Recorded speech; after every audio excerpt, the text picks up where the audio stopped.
SSLC PUC degree incomplete ಆದರೂ ತಾವು ಮನೆಯಲ್ಲೇ ಕೂತ್ಕೊಂಡು ಎಕ್ಸಾಮ್ ಬರೆದು ಪಾಸ್ ಆಗ್ಬೋದು. ನಾವು ಆ ರೀತಿ ಒಂದು ಟ್ರೈನಿಂಗ್ ಅನ್ನು ಕೊಡ್ತಾ ಇದ್ದೀವಿ. ಕೇವಲ 15 ದಿವಸದಲ್ಲಿ ಇಂಗ್ಲೀಷಲ್ಲಿ ಮಾತಾಡೋಕೆ ಕಲಿಸ್ಕೊಡ್ತೀನಿ. SSLC ಪಾಸ್ ಆದರೆ ಸಾಕು, ಅವರಿಗೆ ಕೆಲಸನೂ ಕೊಡಿಸ್ತೀನಿ. ಎಷ್ಟು ಜನ ಹೆಣ್ಮಕ್ಳು ಗಂಡುಮಕ್ಕಳು SSLC PUC ಫೇಲ್ ಆದವ್ರಿಗೆ ಈ ವಿಡಿಯೋ ಖಂಡಿತವಾಗಿ ಸಹಾಯ ಆಗುತ್ತೆ. ದಯವಿಟ್ಟು ಶೇರ್ ಮಾಡಿ. ಮನೆಯಲ್ಲಿರುವ ಹೆಣ್ಮಕ್ಳಿಗೂ ಸಹ ಆನ್ಲೈನ್ ಮೂಲಕ 15 ದಿವಸದಲ್ಲಿ ಇಂಗ್ಲೀಷ್ ಕಲಿಸ್ಕೊಡ್ತೀವಿ. ಅದರ ಜೊತೆಗೆ ಒಂದು ಕೆಲಸನೂ ಕೊಡಿಸ್ತೀವಿ. ಎಲ್ಲರಿಗೂ ನಮಸ್ಕಾರ. ನಾನು ಎ ಮುಜಾವರ್ ಅಂತೇಳಿ, founder and director of Vikas career academy.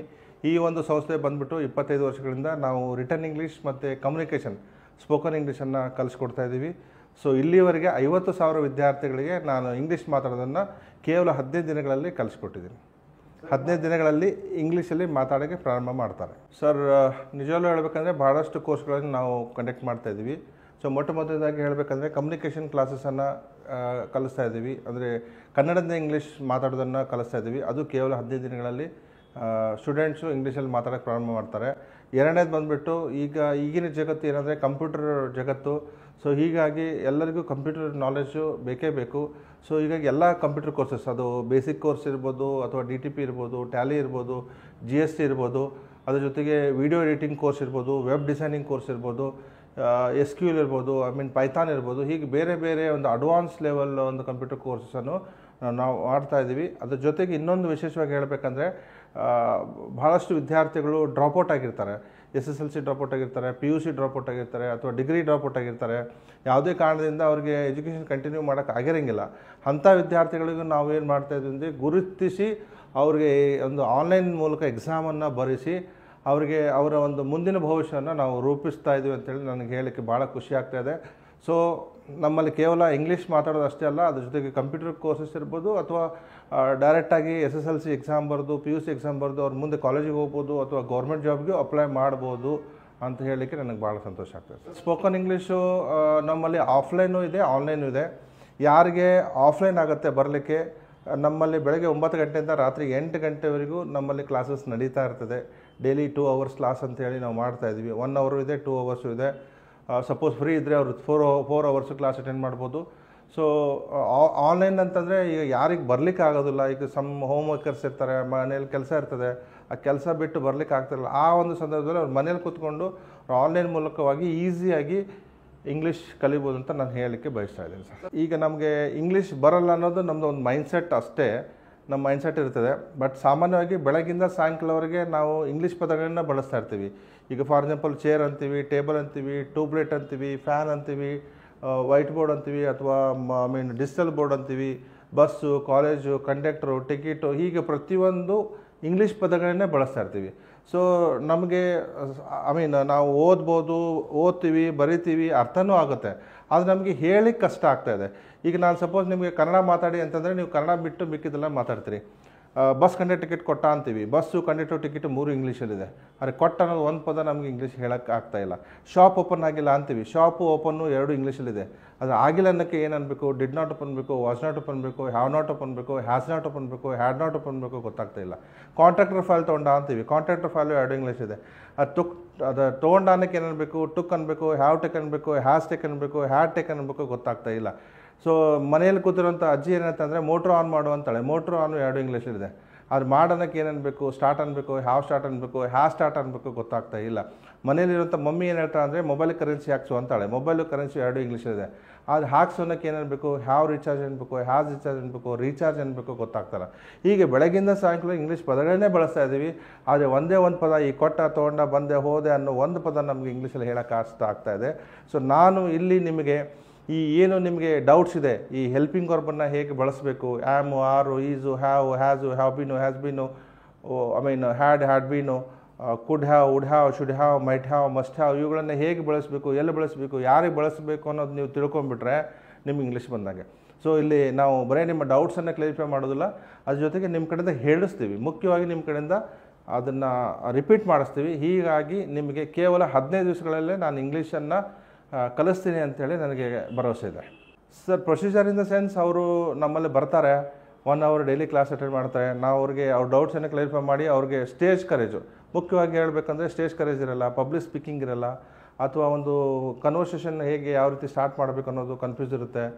ಅದು ಬಾಯಿಗೆ ಬರ್ತಾ ಇಲ್ಲ. ಸಾಮಾನ್ಯವಾಗಿ ಎಲ್ಲನೂ ಅರ್ಥ ಆಗ್ತಿರ್ತದೆ, ಅದು ಬಾಯಿಗೆ ಬರ್ತಾ ಇಲ್ಲ.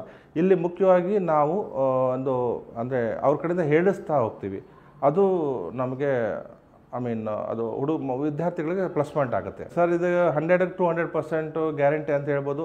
ಯಾಕಂದರೆ ನಾನು 25 ವರ್ಷಗಳಿಂದ ನಾನು ಇದೇ ಮಾಡ್ತಾ ಇರೋದು. ಬೆಳಗಿಂದ ಸಾಯಂಕಾಲವರೆಗೆ ವಿದ್ಯಾರ್ಥಿಗಳಿಗೆ ರೆಡಿ ಮಾಡ್ತಾಯಿದ್ದೀನಿ. 50,000 ವಿದ್ಯಾರ್ಥಿಗಳಿಗೆ ಆಲ್ರೆಡಿ ಕಲಿಸಿದ್ದೀನಿ.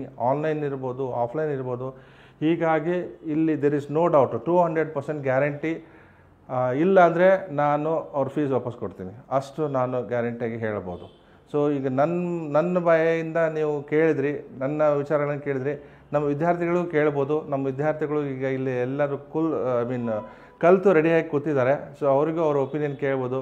ಅವರು ಮೊದಲು ಹೆಂಗೆ ಇದ್ದರು, ಅಥವಾ ಅವ್ರಿಗೆ ಇಂಗ್ಲೀಷ್ ಹೆಂಗೆ ಇತ್ತು, ಅಥವಾ ಅವ್ರಿಗೆ ಏನು ಕಷ್ಟ ಆಗ್ತಿತ್ತು, ಈಗೇನು ಅವರು ಯಾವ ರೀತಿ ಚೇಂಜಸ್ ಆಗಿದೆ ಅನ್ನೋದು ಅವ್ರ ಬಾಯಿಂದ ನೀವು ಕೇಳ್ಬೋದು. ಸರ್, ಇವರು ಯಶಸ್ವಿನಿ ಅಂತೇಳಿ ನಮ್ಮ ವಿದ್ಯಾರ್ಥಿನಿ. ಇವರು ಆನ್ಲೈನ್ ಸ್ಟೂಡೆಂಟ್ ಆಗಿರೋದ್ರಿಂದ ಇವರು ಆನ್ಲೈನ್ ಸ್ಟೂಡೆಂಟಲ್ಲಿ ಯಾವ ರೀತಿ ಇಂಗ್ಲೀಷ್ ಕಲ್ತಿದ್ದಾರನ್ನ ಅವ್ರ ಬಾಯಿಂದನೇ ಕೇಳೋಣ ಬನ್ನಿ. ನಮಸ್ತೆ ಸರ್, ನನ್ನ ಹೆಸರು ಯಶಸ್ವಿನಿ. ನಾನು ಹೌಸ್ ವೈಫ್ ಆಗಿದ್ದೆ. ನಾನು ಡಿಪ್ಲೊಮಾ ಎಜುಕೇಷನ್ ಮಾಡಿದ್ದೆ. ಮನೇಲಿ ಕೂತ್ಕೊಂಡು ತುಂಬ ಬೋರ್ ಆಗ್ತಿತ್ತು, ಏನು ಮಾಡೋದು ಅಂತ ಗೊತ್ತಾಗ್ತಿರ್ಲಿಲ್ಲ. ಆ್ಯಂಡ್ ನನಗೆ ಒಳ್ಳೆ ಜಾಬ್ ಬೇಕಾಗಿತ್ತು. ನಾನು ಎಲ್ಲಿ ಹೋದ್ರೂ ಇಂಗ್ಲೀಷ್ ಬೇಕೇ ಬೇಕು ಅಂತ, ಇಂಗ್ಲೀಷ್ ಫ್ಲೂಯೆಂಟ್ ಮಾತಾಡಲೇಬೇಕು ಅಂತ ಹೇಳ್ತಿದ್ರು. ಆವಾಗ ನಾನು ಯೂಟ್ಯೂಬಲ್ಲಿ ಸರ್ಚ್ ಮಾಡಿದಾಗ ವಿಕಾಸ್ ಅಕಾಡೆಮಿ, ಕೆರಿಯರ್ ಅಕಾಡೆಮಿ ನೋಡಿದೆ. ಆವಾಗ ಆನ್ಲೈನ್ ಕ್ಲಾಸ್ ಆಲ್ಸೋ ಅವೈಲೇಬಲ್ ಅಂತ ಇತ್ತು. ಸೊ ಆವಾಗ ನಾನು ಆನ್ಲೈನ್ ಕ್ಲಾಸ್ ಜಾಯಿನ್ ಆದೆ. ಆ್ಯಂಡ್ ವಿತಿನ್ 15 ಡೇಸಲ್ಲಿ ನಾನು ಇಂಗ್ಲೀಷ್ ಕಲ್ತಿದ್ದೀನಿ. ಆ್ಯಂಡ್ ಹೌಸ್ ವೈಫ್ಗಾಗಲಿ ಯಾರೇ ಎಲ್ಲ ಹೆಣ್ಮಕ್ಳಿಗೂ ಕೂಡ ಇಂಗ್ಲೀಷ್ ಬಹುಮುಖ್ಯ ಭಾಷೆ ಆಗಿದೆ. ಆ್ಯಂಡ್ ಎಲ್ಲೋದ್ರೂ ಇಂಗ್ಲೀಷ್ ಬೇಕೇ ಬೇಕು. ಅದಕ್ಕಾಗಿ ನಾನು ಆನ್ಲೈನ್ ಕ್ಲಾಸ್ ಸೇರಿದ್ದೀನಿ. ಆ್ಯಂಡ್ ಇವಾಗ ನಾನು ಚೆನ್ನಾಗಿ ಇಂಗ್ಲೀಷಲ್ಲಿ ಮಾತಾಡ್ತೀನಿ, ಫ್ಲೂಯೆಂಟಾಗಿ ಮಾತಾಡ್ತಾ ಇದ್ದೀನಿ. ಎಲ್ಲರಿಗೂ ಇಂಗ್ಲೀಷ್ ಬೇಕೇ ಬೇಕು. ಎಲ್ಲರೂ ಈ ವಿಕಾಸ್ ಅಕಾಡೆಮಿ, ಕೆರಿಯರ್ ಅಕಾಡೆಮಿಗೆ ಬಂದು ಜಾಯಿನ್ ಆಗಿ. ಆ್ಯಂಡ್ ಇಲ್ಲಿ ವಿತಿನ್ 15 ಡೇಸಲ್ಲಿ ಇಂಗ್ಲೀಷ್ ಕಲಿಸ್ತಾರೆ. ಆ್ಯಂಡ್ ನಾನು ಕೂಡ ವಿತಿನ್ 15 ಡೇಸಲ್ಲಿ ಇಂಗ್ಲೀಷ್ ಕಲ್ತಿದ್ದೀನಿ. ನಾನು ಕೂಡ ಜಾಬ್ ಪಡಿತಾ ಇದ್ದೀನಿ. ಅದು ಓಕೆ ಆಗೋದ್ರಲ್ಲಿದೆ. And thanks to Vikas academy and thanks to Mujawar sir. Sir, ಇವರು ನಮ್ಮ ಸ್ಟೂಡೆಂಟು 14 ದಿವಸ ಆಯಿತು ಬಂದು. ಇವರು ಯಾವ ರೀತಿ ಇಂಗ್ಲೀಷ್ ಕಲ್ತಿದ್ದಾರೆ ನೋಡೋಣ ಬನ್ನಿ. ನಮಸ್ತೆ ಸರ್, ನನ್ನ ಹೆಸರು ಕಿರಣ್ ಅಂತ. ನಾನು ಇಲ್ಲಿ ಬಂದು 14 ದಿನ ಆಯಿತು. ಆದರೆ ನಾನು ಇಲ್ಲಿ ಊರಲ್ಲಿ ಸುಮ್ಮನೆ ಟೈಮ್ ವೇಸ್ಟ್ಗಳನ್ನು ಮಾಡ್ತಾ ಓಡಾಡ್ತಾ ಇದ್ದೆ. ಆಗ ನಾನು ಎಲ್ಲೋ ಒಂದು ಕಡೆ ಸರ್ಚ್ ಮಾಡಿದಾಗ ಯೂಟ್ಯೂಬಲ್ಲಿ ಅಥವಾ ಸೋಷಿಯಲ್ ವಿಡಿಯೋಗಳಲ್ಲಿ ನಾನು ಈ ಚಾನಲನ್ನು ಅಥವಾ ಈ ಅಕಾಡೆಮಿಯನ್ನು ನಾನು ಗುರುತಿಸ್ಕೊಂಡೆ. ಮತ್ತು ಇಲ್ಲಿ ಬಂದು ನಾನು 14 ದಿನ ಆಯಿತು. ನಾನು ತುಂಬ ಇಂಪ್ರೂವ್ ಆಗಿದ್ದೀನಿ ಇಂಗ್ಲೀಷಲ್ಲಿ ಅಂತೆ. ಮತ್ತು ನಾನು ಎಲ್ಲೇ ಹೋದರೂ ಒಂದು ಜಾಬನ್ನು ಪಡಿಬೋದು ಒಂದು ಕಾನ್ಫಿಡೆನ್ಸ್ ಲೆವೆಲ್ ಅಂದು ನಾನು ಕಲ್ತಿದ್ದೀನಿ ಸರ್, ತುಂಬ ಕಲ್ತಿದ್ದೀನಿ ಸರ್. ನಾನು ಕಾಲೇಜಿಗೆ ಹೋಗುತ್ತೇನೆ. I go to college. ನಾನು ಕಾಲೇಜಿಗೆ ಹೋಗುತ್ತಿದ್ದೇನೆ. I am going to college. ನಾನು ಕಾಲೇಜಿಗೆ ಹೋಗಿದ್ದೇನೆ. I have gone to college. ನಾನು ಹೋದ ವರ್ಷದಿಂದ ಕಾಲೇಜಿಗೆ ಹೋಗುತ್ತಲೇ ಇದ್ದೇನೆ. I have been going to college since last year. Yes very good. ನಾನು ನಿನ್ನೆ ಕಾಲೇಜಿಗೆ ಹೋದೆ. I went to college yesterday. Yes, ನಾನು ನಿನ್ನೆ ಕಾಲೇಜಿಗೆ ಹೋಗುತ್ತಾ ಇದ್ದೆ. I was going to college yesterday. ನಾನು ಹೋದ ವರ್ಷ ಕಾಲೇಜಿಗೆ ಹೋಗಿದ್ದೆ. I had gone to college last year. ನಾನು ಹೋದ ವರ್ಷದಿಂದ ಕಾಲೇಜಿಗೆ ಹೋಗುತ್ತಲೇ ಇದ್ದೆ. I had been going to college since last year. ನಾನು ನಾಳೆ ಕಾಲೇಜಿಗೆ ಹೋಗುವೆ. I will go to college. ನಾನು ನಾಳೆ ಕಾಲೇಜಿಗೆ ಹೋಗುತ್ತಿರುತ್ತೇನೆ. I will be going to college. ನಾನು ನಾಳೆ ಕಾಲೇಜಿಗೆ ಹೋಗಿರುತ್ತೇನೆ. I will have gone to college. ನಾನು ನಾಳೆಯಿಂದ ಕಾಲೇಜಿಗೆ ಹೋಗುತ್ತಲೇ ಇರುತ್ತೇನೆ. I will have been going to college. ಅವನು ಬರುತ್ತಿದ್ದಾನೆ. He is coming. ಅವನು ಬಂದಿದ್ದಾನೆ. He has come. ಅವನು ಬರುತ್ತಲೇ ಇದ್ದಾನೆ. He has been coming. ಅವನು ಬಂದ. He came. ಅವನು ನಿನ್ನೆ ಬರುತ್ತಾ ಇದ್ದ. He was coming. ಅವನು ನಿನ್ನೆ ಬಂದಿದ್ದ. He had come yesterday. First ಬಂದಾಗ ನಮಗೆ ಇಂಗ್ಲೀಷ್ ಓದೋಕ್ಕೂ ಮತ್ತೆ ಬರೆಯೋದಕ್ಕೆ ಬರ್ತಾ ಇತ್ತು. ಆದರೆ ಮಾತಾಡೋದ್ರಲ್ಲಿ ನಾವು ಒಂದು ಸ್ವಲ್ಪ ಇದು ಮಾಡ್ತಾ ಇದ್ವಿ. ಮತ್ತು ಯಾರು ಏನಂತಾರೋ ಅಂತ ಒಂದು ಸ್ಪೀಕಿಂಗ್ ಲೆವೆಲಲ್ಲಿ ನಮಗೆ ಕಡಿಮೆ ಆಗ್ತಿತ್ತು. ಮತ್ತು ಹೊರಗಿನ ಜನ ಏನು ಅನ್ಕೊಂತಾರಂತ ಒಂದು ಹಿಂಜರಿಕೆ ಇತ್ತು. ಆದರೆ ಇಲ್ಲಿ ಬಂದಾಗ ತುಂಬ ಕಾನ್ಫಿಡೆಂಟ್ ಬಂದಿದೆ. ಮತ್ತು ಹೊರಗಡೆ ಎಲ್ಲೋದ್ರೂ ಹೀಗೆ ಕಾನ್ಫಿಡೆಂಟಲ್ಲಿ ಮಾತಾಡ್ತೀನಿ ಅನ್ನೋ ಒಂದು ಇಂಪ್ರೂವ್ ಆಗಿದೆ ಸರ್. ಖಂಡಿತ ಸರ್. ನನಗೆ ಇಲ್ಲಿವರೆಗೆ ಭಾಳ ಸುಮಾರು ಪ್ರಶಸ್ತಿಗಳು ಬಂದಿದ್ದಾವೆ. ಅದರಲ್ಲಿ ಕರ್ನಾಟಕ ಶಿಕ್ಷಣ ರತ್ನ ಅವಾರ್ಡ್ ಅಂಥೇಳಿ ನಾನು ರಿಸೀವ್ ಮಾಡಿದ್ದೀನಿ ಬೆಂಗಳೂರಲ್ಲಿ. ನಮ್ಮ farmer justice Santosh Hegde sir ಅವರು ನನಗೆ ಪ್ರೆಸೆಂಟ್ ಮಾಡಿದರು. ಅದ್ರ ಜೊತೆಗೆ ನಾನು ದುಬೈಲಿ ಒಂದು ಇಂಟರ್ನ್ಯಾಷನಲ್ ಎಕ್ಸಲೆನ್ಸ್ ಅವಾರ್ಡು ತೊಗೊಂಡಿದ್ದೀನಿ as A best English trainer ಅಂತೇಳಿ. ಆ್ಯಂಡ್ ಕೊಲಂಬೋದಲ್ಲಿ ಅಂದರೆ ಶ್ರೀಲಂಕಾದಲ್ಲೂ ಸಹ ನಾನು ಹೋದ ವರ್ಷ ಏಷ್ಯಾಸ್ ಐಕಾನ್ ಅವಾರ್ಡ್ ಅಂಥೇಳಿ ನನಗೆ ಶ್ರೀಲಂಕಾದಲ್ಲೂ ನನಗೆ ಅವಾರ್ಡನ್ನು ಬಂದಿದೆ. ನೋಡಿ, ಸಾಮಾನ್ಯವಾಗಿ ಈಗಿನ ಒಂದು ಜಗತ್ತನ್ನೋದು ಚಿಕ್ಕ ಹಳ್ಳಿ ಆಗಿಬಿಟ್ಟಿದೆ. So world has become very small because of internet, because of computer and because of communication. English is the most beautiful language and easiest language in the world ಅಂತ ಹೇಳ್ಬೋದು. ಸೊ ಯಾಕೆ ಅಂತಂದರೆ ಇದರಲ್ಲಿ ಇರುವಂಥ ಕೆಲವೊಂದು ಡೌಟ್ಸನ್ನು ಕ್ಲಾರಿಫೈ ಮಾಡಿಬಿಟ್ರೆ ನಾವು ಆರಾಮಾಗಿ ಇಂಗ್ಲೀಷಲ್ಲಿ ಮಾತಾಡ್ಬೋದು.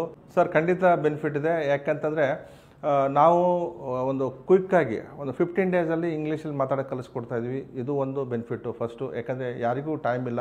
So all are busy, everybody wants quick result and that is very important. And second thing is job ಬಗ್ಗೆ ಕೇಳಬೇಕಂದ್ರೆ ನಮ್ಮಲ್ಲಿ ಭಾಳಷ್ಟು ಕಂಪ್ನಿ ಜೊತೆಗೆ ನಾವು ಟೈಪ್ ಮಾಡಿದ್ದೀವಿ. HRಸ್ಗಳು ನಮ್ಮ ಇನ್ಸ್ಟಿಟ್ಯೂಟಿಗೆ ಬರ್ತಾರೆ. ಸೊ ಇಲ್ಲೇ ಇಂಟರ್ವ್ಯೂ ನಡೆಯುತ್ತೆ. ಇಂಟರ್ವ್ಯೂ ಇಲ್ಲೇ ತೊಗೊಂಡು ಇಲ್ಲೇ ಸೆಲೆಕ್ಟ್ ಮಾಡಿಕೊಂಡು ಅವ್ರಿಗೆ ಜಾಬ್ ಕೊಡ್ತಾ ಇದ್ದಾರೆ. ಸೊ ಹೀಗಾಗಿ ಇಲ್ಲಿ ಖಂಡಿತವಾಗಿ ಜಾಬನ್ನು ನಾವು ಕೊಡಿಸ್ತಾ ಇದ್ದೀವಿ. ಚಿಕ್ಕ ಮಕ್ಕಳಿಂದ ಹಿಡಿದು 80 ವಯಸ್ಸವರೆಗೂ ಇದು ಭಾಷೆ ಬೇಕಾಗಿರೋದ್ರಿಂದ ಸೊ ಎಲ್ಲರೂ ನಮ್ಮಲ್ಲಿ ಎಲ್ಲ ವಯಸ್ಸಿನವರು ನಮ್ಮಲ್ಲಿ ಕಲಿತಾ ಇದ್ದಾರೆ. ಅವ್ರವ್ರಿಗೆ ಸಪ್ರೇಟ್ ನಾವು ಬ್ಯಾಚನ್ನು ಮಾಡಿರ್ತೀವಿ. ಪ್ರೈಮರಿಗೆ ಬೇರೆ, ಹೈಸ್ಕೂಲಿಗೆ ಬೇರೆ, ಕಾಲೇಜಿಗೆ ಬೇರೆ, ಜಾಬ್ ಹೋಲ್ಡರ್ಸಿಗೆ ಬೇರೆ, ಏಜ್ ಆದವ್ರಿಗೂ ಅವ್ರಿಗೊಂದು ಸಪ್ರೇಟ್ ಬ್ಯಾಚ್ ಮಾಡಿರ್ತೀವಿ. ಹೀಗಾಗಿ ಏಜದು ಏನೂ ಸಮಸ್ಯೆ ಇಲ್ಲ. ಯಾರು ಬೇಕಾದ್ರೂ ಆರಾಮಾಗಿ ಕಲಿಬೋದು. ಖಂಡಿತ ಹೆಲ್ಪ್ ಆಗುತ್ತೆ ಸರ್. ಯಾಕಂದರೆ ಈಗ ಎಲ್ಲ ಕಾಂಪಿಟೇಟಿವ್ ಎಕ್ಸಾಮು ಇಂಗ್ಲೀಷ್ ಕಂಪಲ್ಸರಿ ಇದೆ. ಒಂದೇ ಒಂದು ಅದು ಪೊಲೀಸ್ ಕಾನ್ಸ್ಟೇಬಲ್ ಬಿಟ್ಟರೆ ಎಲ್ಲ ಕಾಂಪಿಟೇಟಿವ್ ಎಕ್ಸಾಮ್ಗೆ ಇಂಗ್ಲೀಷ್ ಬೇಕೇ ಬೇಕು. ಸೊ ಇನ್ನೊಂದು ಮುಖ್ಯವಾಗಿ ಹೇಳಬೇಕು ಅಂದರೆ SSC ಎಕ್ಸಾಮ್ ಅಂತ ಬರುತ್ತೆ, ಸ್ಟಾಫ್ ಸೆಲೆಕ್ಷನ್ ಕಮಿಷನ್ ಎಕ್ಸಾಮು. ಅದರಲ್ಲಿ MTS ಅಂತ ಬರುತ್ತೆ, multi task service, CHSL, CGL. So ಇವೆಲ್ಲ ಕಂಪಲ್ಸರಿ ಇಂಗ್ಲೀಷು ಬೇಕೇ ಬೇಕು. ಅದ್ರ ಜೊತೆಗೆ KPS ಅಲ್ಲಿ PSI ಟ್ರಾನ್ಸ್ಲೇಷನ್ಗೆ ಇಂಗ್ಲೀಷ್ ಬೇಕು. KASಗೆ ಇಂಗ್ಲೀಷ್ ಬೇಕು. ಅಂದರೆ ಕಂಪಲ್ಸರಿ ಅವರು ಇಂಗ್ಲೀಷಲ್ಲೇ ಬರೀಬೇಕಾಗತ್ತೆ. 63 ಮಾರ್ಕ್ಸ್ ಅವ್ರು ತೊಗೊಂಡ್ರೆ ಮಾತ್ರ ಅವರು ನೆಕ್ಸ್ಟು ಮೇನ್ಸಿಗೆ ಹೋಗಲಿಕ್ಕೆ ಆಗುತ್ತೆ. ಅದರ್ವೈಸ್ ಅವರು ಮೇನ್ಸಿಗೆ ಹೋಗಕ್ಕೆ ಬರೋಲ್ಲ. PDOಗೂ ಇಂಗ್ಲೀಷ್ ಕೇಳ್ತಾ ಇದ್ದಾರೆ 35 ಮಾರ್ಕ್ಸು, ವಿಲೇಜ್ ಅಕೌಂಟೆಂಟಿಗೆ 25 ಮಾರ್ಕ್ಸ್ ಗ್ರಾಮರ್ ಕೇಳ್ತಾ ಇದ್ದಾರೆ. ಹೀಗಾಗಿ ಪ್ರತಿಯೊಂದು ಕಾಂಪಿಟೇಟಿವ್ ಎಕ್ಸಾಮ್ಸ್ಗೆ ಇಂಗ್ಲೀಷ್ ಬೇಕೇ ಬೇಕು. ನಮ್ಮಲ್ಲಿ ಕರ್ನಾಟಕದ ವಿದ್ಯಾರ್ಥಿಗಳು ಯಾಕೆ ನಾವು ಗೌರ್ಮೆಂಟ್ ಜಾಬ್ ತೊಗೊಳಕ್ಕೆ ಆಗ್ತಾ ಇಲ್ಲ ಅಂದರೆ ನಾವು ಇಂಗ್ಲೀಷ್ ನೆಗ್ಲೆಕ್ಟ್ ಮಾಡ್ತಾ ಇದ್ದೀವಿ ಅಥವಾ ಲ್ಯಾಂಗ್ವೇಜ್ ನೆಗ್ಲೆಕ್ಟ್ ಮಾಡ್ತಾ ಇರೋದ್ರಿಂದ ನಮಗೆ ಕಷ್ಟ ಆಗ್ತಾಯಿದೆ. ಅದೇ ನೀವು ನಾರ್ತ್ ಕರ್ನಾಟಕ ಅಥವಾ ಉತ್ತರ ಭಾರತದಲ್ಲಿ ನೋಡಿದ್ರೆ ಅವ್ರಿಗೆ ಹಿಂದಿ ಪ್ಲಸ್ ಪಾಯಿಂಟ್ ಇದೆ. ಅವರು ಹಿಂದಿಯಲ್ಲಿ ಬರೀತಾರೆ ಮತ್ತು ಇಂಗ್ಲೀಷು ಅಟೆಂಪ್ಟ್ ಮಾಡ್ತಾರೆ. ಹೀಗಾಗಿ ಅವರು IAS, IPS, IRS ಅವರು ಆರಾಮಾಗಿ ಕ್ರ್ಯಾಕ್ ಮಾಡ್ತಾಯಿದ್ದಾರೆ.